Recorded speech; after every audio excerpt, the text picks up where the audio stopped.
Assalamualaikum warahmatullahi wabarakatuh. Selamat pagi, salam sejahtera bagi kita semua. Terima kasih kepada Dokter Umum dan Bidan yang mengikuti konferensi daring Obgyn yang diadakan oleh Departemen Obstetri dan Ginekologi FK Unpad RSAS. Pada hari ini saya akan mencoba untuk mempresentasikan tentang pedoman isolasi mandiri pada ibu hamil dan masa nifas. Nama saya Febia Erviandi. Baik, yang akan dibahas dalam topik ini adalah pertama tentang COVID-19 pada ibu hamil, kemudian panduan isolasi mandiri ibu hamil dengan COVID-19, lalu bagaimana antenatal care-nya secara garis besar, dan isolasi mandiri selama masa nifas. Kita ketahui bahwa COVID-19 ini sudah menyebar ke seluruh dunia. Data per akhir Agustus saja sudah sekitar 217 juta kasus yang terkonfirmasi dengan 4,5 juta kematian. Dan dari semua kasus ini, pada beberapa daerah, ibu hamil yang menderita COVID-19 ini ada sekitar 15%, meskipun tentu berbeda di tempat-tempat yang lain. Tetapi ini menjadi perhatian khusus yang tidak bisa kita kesampingkan. Di Indonesia sendiri, pada akhir Agustus ini sudah ada sekitar 4 juta kasus, dan dari data POGI yang dikumpulkan selama 1 tahun terakhir dari bulan April 2020 sampai Mei 2021, ada sekitar 536 kasus dengan lebih dari setengahnya tanpa gejala, dan 72% ditemui pada usia kehamilan 37 minggu. Di rumah sakit kami sendiri di Hasan Sadikin ada sekitar 21/31 kematian ibu akibat COVID-19, sehingga masalah ini tidak bisa kita anggap sepele. Tetapi tentu harus kita pertimbangkan apakah fasilitas kesehatan yang ada seimbang atau sebanding dengan jumlah ibu hamil. Nah, adanya disparitas ini membuat kita nanti harus memilah-milah mana yang bisa kita rawat, mana yang cukup melakukan isolasi mandiri. COVID-19 pada ibu hamil sendiri untuk stratifikasinya tidak ada perbedaan. Kita bedakan atau kita stratifikasi sama seperti yang lain, ada kasus suspek, ada kasus probable, dan kasus terkonfirmasi, mulai dari yang tanpa gejala, gejala ringan, gejala sedang, gejala berat, dan kritis. Nah, untuk COVID-19 pada ibu hamil sendiri, gejala yang sering dirasakan adalah batuk sekitar 41% dan demam. Lebih jarang lagi pada gejala yang sudah lebih berat, biasanya ada sesak nafas atau mialgia atau kehilangan indera perasa atau anosmia ya. Atau bisa juga gejala-gejala yang terkait dengan pencernaan. Kemungkinan mengalami demam atau mialgia itu lebih kecil dibandingkan yang tidak hamil pada usia yang sama. Kemudian dari 536 kasus tadi disebutkan selama 1 tahun terakhir dari bulan April 2020 sampai Mei 2021, sebetulnya 51,9% itu tanpa gejala. Kemudian ada juga disparitas antara jumlah ibu hamil dengan fasilitas kesehatan yang ada di kita, sehingga sebetulnya tidak usah semuanya dirawat. Tetapi memang ibu hamil ini perlu mendapatkan konseling yang lebih intens supaya tidak ada salah kaprah, dianggapnya misalnya semua ibu hamil bisa isoman, tidak juga. Nah, hubungan kehamilan dengan COVID-19 dari beberapa literatur memang masih banyak penelitian yang sedang berlangsung, tetapi dari yang sudah berkembang, ada yang menyatakan bahwa keparahan COVID-19 pada ibu hamil ini terutama pada trimester ketiga. Kemudian kebutuhan ICU juga meningkat pada ibu hamil. Risiko kehamilan prematur juga meningkat, dan risiko IUFD.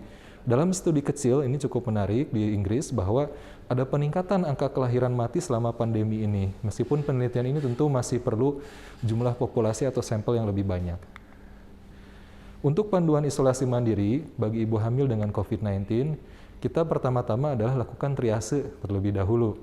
Tentu kita screening mulai dari anamnesis, apakah ada gejala klinis atau tidak. Yang paling terlihat seperti batuk, demam, atau sesak nafas. Lalu, apakah ada riwayat kontak atau riwayat perjalanan, kemudian lakukan tes serologis. Dan yang lebih detail lagi dilakukan CT scan toraks atau fototoraks. Tentu yang menjadi gold standar adalah PCR swab. Kemudian dari sini kita tentukan apakah ini kasus COVID atau non-COVID. Kemudian apakah ini suspek atau terkonfirmasi. Kemudian ketika kita sudah menentukan ini apakah kasus yang non-COVID, maka penanganannya adalah penanganan sesuai indikasi obstetri. Tetapi apabila kita menemukan kasus suspek atau terkonfirmasi, maka kita perlu diagnostik yang lebih utuh. Misalnya setelah diagnostik yang lebih pasti swab PCR, maka apakah ada indikasi obstetri, apakah dari maternal early warning score-nya juga ada yang perlu misalnya dilihat, dirawat atau tidak, kemudian severitas dari gejalanya. Dari sini kita baru tentukan apakah perlu dirawat atau bisa isolasi mandiri di rumah. Kurang lebih seperti itu screeningnya. Nah, syarat untuk isolasi mandiri pada ibu hamil pertama adalah tentu hasil pemeriksaan swab antigen atau PCR-nya positif. Lalu rumah atau lokasi memungkinkan untuk isolasi mandiri. Lalu dia tidak memiliki gejala atau minimal kategori ringan seperti flu, anosmia, demam ringan atau pegal-pegal. Tidak memiliki penyakit penyerta atau yang kita kenal dengan komorbid seperti hipertensi, diabetes mellitus, obesitas, dan mendapatkan izin untuk isolasi mandiri setelah melalui pemeriksaan dari tenaga kesehatan. Poin ini yang paling penting, jangan sampai pasien atau ibu hamil itu merasa bahwa dirinya saya tidak ada gejala atau gejala saya ringan, saya cukup isoman. Nah, yang terbaik adalah dilakukan pemeriksaan dahulu oleh tenaga kesehatan. Setelah itu tenaga kesehatan yang akan memutuskan apakah ibu hamil ini layak atau tidak untuk melakukan isolasi mandiri. Untuk severitasnya tentu ada yang mulai dari yang ringan, yang sedang, sampai yang berat. Tentu yang bisa dilakukan isolasi mandiri adalah yang asimptomatik atau yang gejala ringan seperti demam ringan, batuk ringan, atau yang flu biasa saja. Nah, syarat isolasi mandiri lainnya adalah usia kehamilannya di bawah 39 minggu, karena di atas itu disarankan untuk terminasi, tidak ada komplikasi atau kegawat daruratan pada saat kehamilan atau nifas, belum ada tanda infartu, kemudian isoman dilaksanakan selama 10 hari, atau ditambah 3 hari bebas gejala. Nah, tentu yang paling penting lagi adalah aksi pemantauan, jadi jangan sampai 10 hari loss of follow up atau tidak ada kabar apapun. Dalam hal ini, ibu hamil harus memiliki kontak dari tenaga kesehatan yang terdekat atau yang bisa dihubungi, sehingga apabila ada tanda-tanda kegawat daruratan maka bisa segera ke fasilitas kesehatan yang memungkinkan. Kemudian protokolnya adalah prinsipnya sebetulnya sama, tetap di rumah, isolasi diri sendiri, kemudian gunakan kamar terpisah, lakukan pengukuran suhu secara harian, mengisi seperti logbook seperti itu ya, observasi gejala klinis, hindari pemakaian barang-barang bersama, tetapkan PHBS, kemudian juga berjemur atau menjaga kebersihan rumah. Nah, kemudian tindakan pencegahan sudah pasti kita tahu ada 3M, 5M, 6M ya. Yang pasti kita memakai masker tetap, mencuci tangan, menjaga jarak apabila ada orang lain, membatasi mobilitas, menghindari keramaian dan menghindari makan bersama. Kemudian ini adalah protokol untuk penggunaan double mask seperti ini.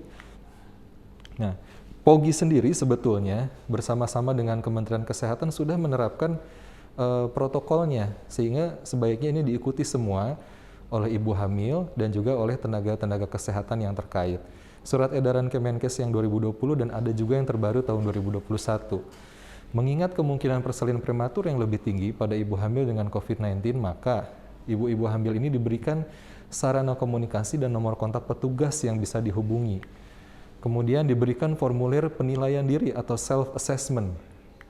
Kemudian ibu hamil yang melakukan isolasi di rumah dianjurkan untuk diberikan suplementasi vitamin, mulai dari vitamin D 1000 sampai 5000 unit, vitamin C ada pilihan-pilihannya, kemudian multivitamin yang banyak mengandung vitamin C juga bisa kita berikan, dan vitamin-vitamin lainnya, dan tentunya tablet penambah darah juga. Kita tahu bahwa peranan vitamin dan mineral ini sangat penting terutama dalam memperkuat sistem imun tubuh kita, baik yang non-spesifik ataupun yang spesifik. Kemudian tentu nantinya pada akhirnya adalah mengurangi keparahan gejala apabila memang dia terkena COVID-19, meningkatkan recovery, atau jika dia dirawat juga akan mengurangi length of stay-nya. Rekomendasi yang lain dari POGI adalah bahwa sebaiknya ibu-ibu hamil ini yang melakukan isoman adalah dibekali dengan alat pemeriksaan suhu tubuh atau termometer. Dan kalau punya akan jauh lebih baik juga jika dibekali dengan oximeter. Kemudian edukasi tentang tanda-tanda perburukan seperti misalnya ada gejala sesak nafas, respiratory rate-nya meningkat ya. Kemudian ada waktu-waktu sebaiknya tiap hari untuk melakukan telekonsultasi atau telemedicine meskipun tidak bisa untuk melakukan tatap muka. Kemudian edukasi cara menghitung gurukan bayi terutama pada yang di atas sudah trimester 2 ke atas, yaitu dengan Cardiff count to 10, misalnya menghitung 10 gerakan. Jadi mulai dari jam 8 pagi hitung gerakan 10 kali. Jika selama 12 jam kurang dari 10 kali gerakan, maka laporkan. Salah satunya bisa dengan telemedicine. Kemudian ibu hamil risiko tinggi dengan komorbid maupun ada komplikasi medis, misalnya seperti asma, penyakit jantung, diabetes, atau penyakit ginjal kronik, penyakit liver, maka sebaiknya dilakukan isolasi di tempat khusus. Seperti yang kita tahu, ada juga tempat-tempat lain selain rumah sakit, apakah itu hotel yang sudah dimodifikasi, ataupun wisma dan lainnya yang memang dilakukan follow up oleh tenaga medis, itu akan lebih baik pada ibu-ibu hamil yang mungkin tidak ada gejala tapi dia punya komorbid. Sehingga sebaiknya pada ibu-ibu hamil yang dengan komorbid seperti ini adalah dilakukan isolasi di tempat-tempat khusus.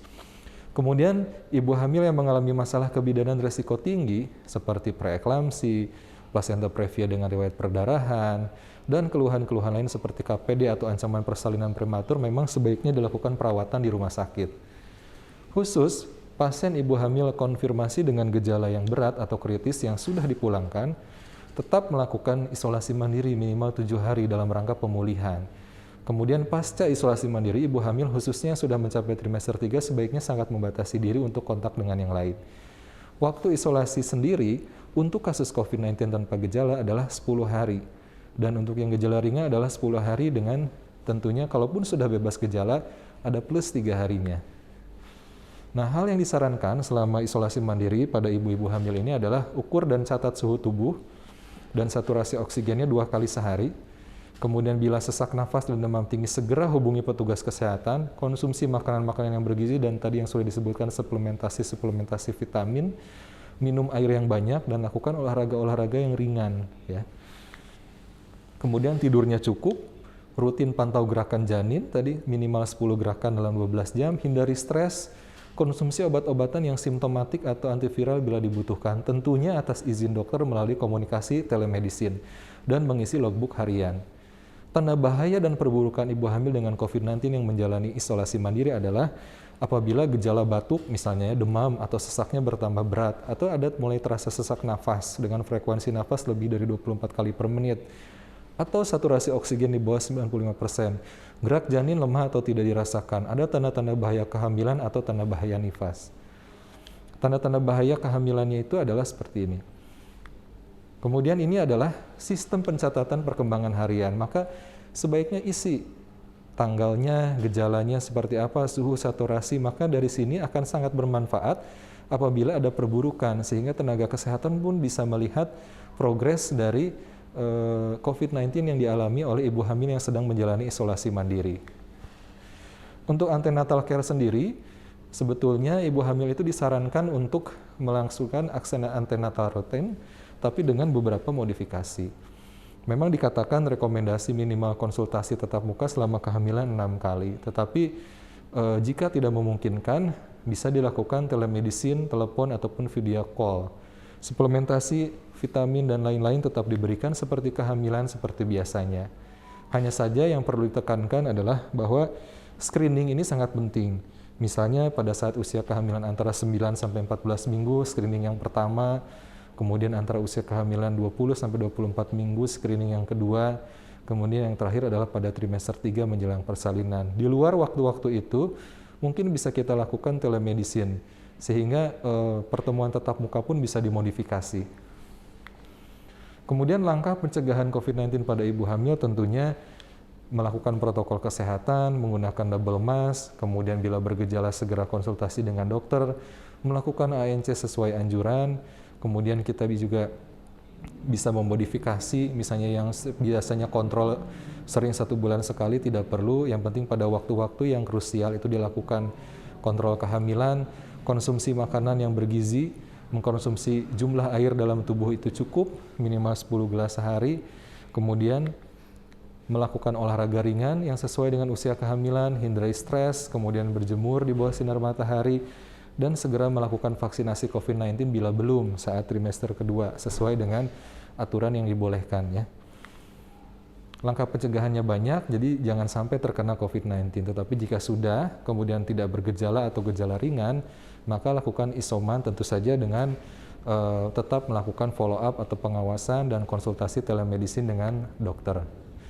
Sedangkan untuk masa nifas sendiri, isolasi mandirinya adalah sama, tetap pantau kondisi ibu pasca salin seperti saat antenatal. Dan jika ibu yang masa nifas ini mengalami perburukan, maka segera laporkan ke tenaga kesehatan yang terdekat. Nah, pada yang postpartum, prinsipnya adalah lihat apakah tidak ada gejala atau gejala ringan, gejala sedang, atau gejala berat.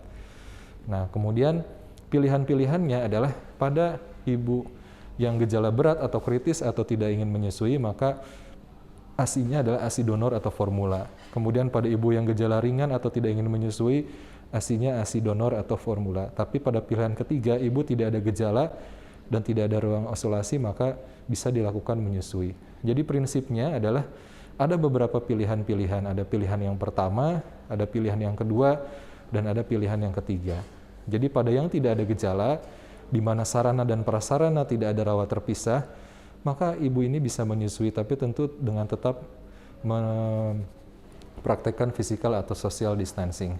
Kemudian rangkumannya adalah bahwa isolasi mandiri dilakukan pada ibu hamil yang terkonfirmasi dengan COVID-19 tanpa gejala atau gejala ringan, dengan tanpa komplikasi, apakah yang terkait langsung dengan COVID-19 atau memang ibu hamil tersebut sudah mempunyai komorbid yang diderita sebelumnya. Kemudian yang kedua adalah optimalisasi upaya dalam melaksanakan isolasi mandiri terkait penjagaan dan pencegahan dari penyebaran infeksi kepada orang lain. Kemudian penilaian terhadap janin dan diri sendiri itu sangat penting untuk menjaga kesejahteraan ibu dan bayi. Jadi ibunya menghitung gerakan janin, kemudian selain itu juga ibunya mengukur suhu, apabila ada puls oximetri diukur saturasinya secara rutin 2 kali sehari. Itu akan sangat penting bagi ibunya secara langsung dan juga mungkin bagi janinnya secara tidak langsung. Dan apabila ada tanda-tanda perburukan, segera laporkan dengan tenaga kesehatan terdekat. Kemudian, terdapat beberapa gejala atau tanda yang perlu diperhatikan oleh ibu agar dapat dikonsultasikan dengan segera secara telekonsultasi untuk memperbaiki keadaan. Apabila suhunya meningkat atau ada demam, atau misalnya batuknya terasa lebih produktif, atau misalnya ada sesak nafas yang bertambah berat dengan respiratory rate di atas 24, atau saturasi oksigen di bawah 95%, atau gerakan janin dirasakan kurang dari 10 kali dalam 12 jam, segera laporkanlah kepada kontak tenaga kesehatan melalui telemedicine untuk ditentukan apakah perlu langsung segera ke rumah sakit atau tidak. Jadi dalam telekonsultasi diperlukan usaha yang optimal dan yang baik dari petugas kesehatan yang bertanggung jawab, terutama dalam umpan balik. Jadi dalam hal ini, tenaga kesehatan sangat membutuhkan kerjasama dari pasien. Dalam hal ini adalah para ibu hamil. Sehingga catatlah logbook hariannya tersebut, yang tadi sudah ada, suhu, kemudian respiratory rate-nya, kemudian saturasi oksigen, gejala-gejala, gerakan janin. Tulislah dengan baik dan lengkap, sehingga apabila ada sesuatu, tenaga kesehatan pun akan sangat terbantu. Baik. Mungkin itu saja dari saya. Mohon maaf apabila ada segala kekurangan. Saya harap ini dapat membantu agar menurunkan morbiditas ataupun mortalitas pada ibu-ibu hamil dengan COVID-19. Terima kasih. Wassalamualaikum warahmatullahi wabarakatuh.